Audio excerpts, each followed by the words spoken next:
Alors, moi je suis donc Philippe Saint-Pierre. C'est un nom de plume que j'ai choisi en, comment dirais-je, en l'honneur de mon père spirituel.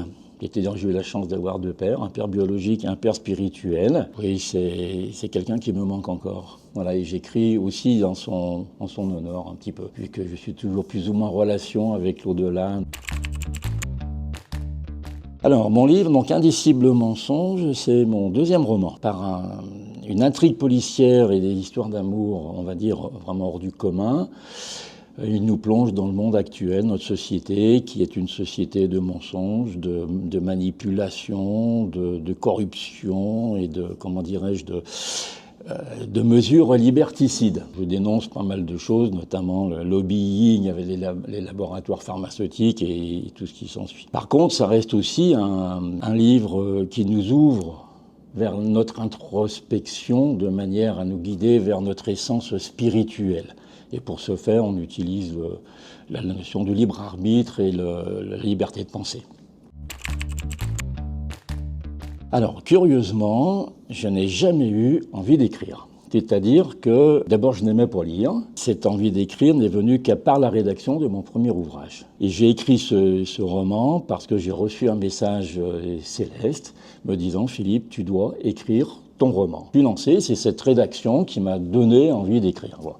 Et ça ne me lâche plus. Alors les futurs projets, c'est simple, c'est écrire aussi longtemps que je pourrais, et puis effectivement faire un maximum de salons, faire un maximum de séances de dédicaces, de manière à pouvoir rencontrer un maximum de lecteurs.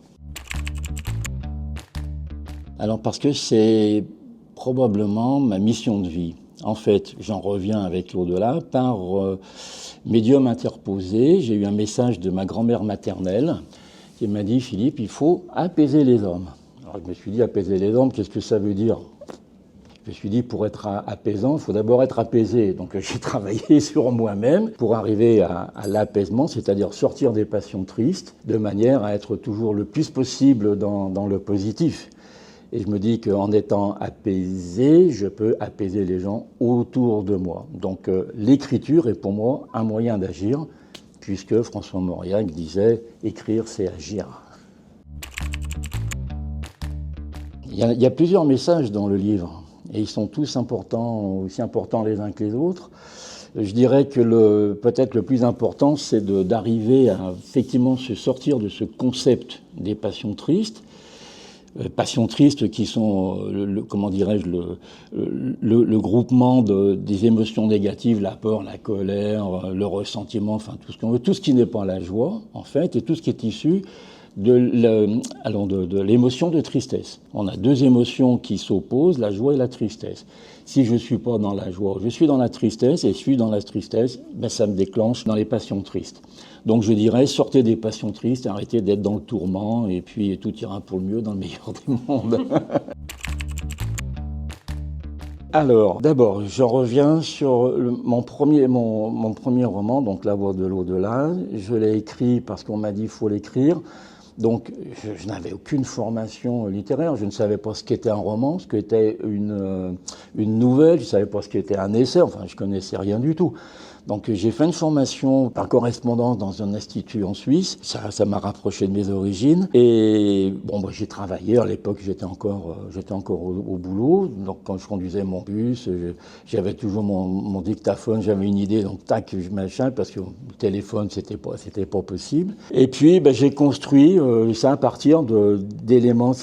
Le message, c'était ton roman. Donc, c'était ma vie. Qu'est-ce qui m'avait touché le plus? Donc, je me suis positionné dans une région de France bien précise, c'était les Hautes-Alpes, parce que c'est là que j'ai vécu les meilleurs moments de mon adolescence. Alors le deuxième, le plan était déjà en tête. Alors ce que j'ai fait, et que je me promets de ne jamais refaire, c'est que j'ai pas fait de plan. Je l'ai écrit, j'ai reposé, j'ai repris. Donc après, je savais moi-même où j'étais. Donc à chaque fois, il fallait que je reprenne.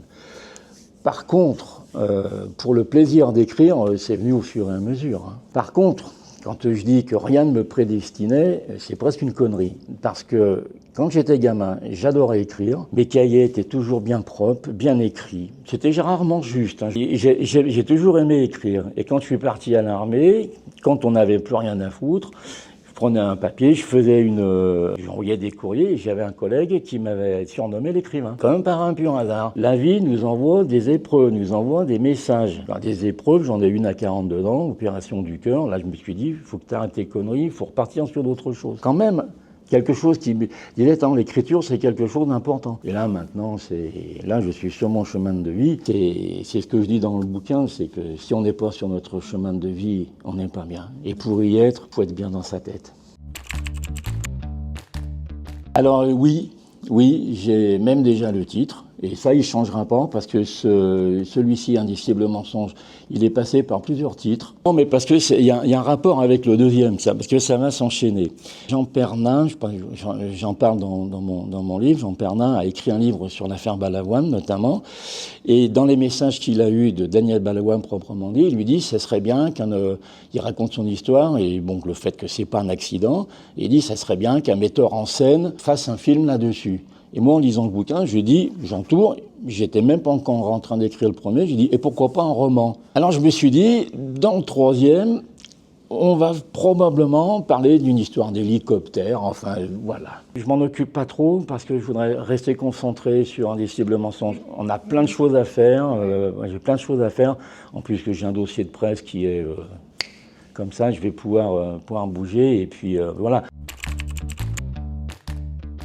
La vie est belle, mais je pense que pour la trouver belle, il faut commencer par l'aimer, et pour aimer la vie, il faut commencer par s'aimer soi-même. Ce livre comporte plusieurs messages, c'est très vivant, il y a des relations entre les hommes et les femmes, c'est des histoires d'amour, vraiment presque hors du commun, et puis on parle de l'au-delà, il y a plein de messages. Voilà, alors allez vite acheter ce livre.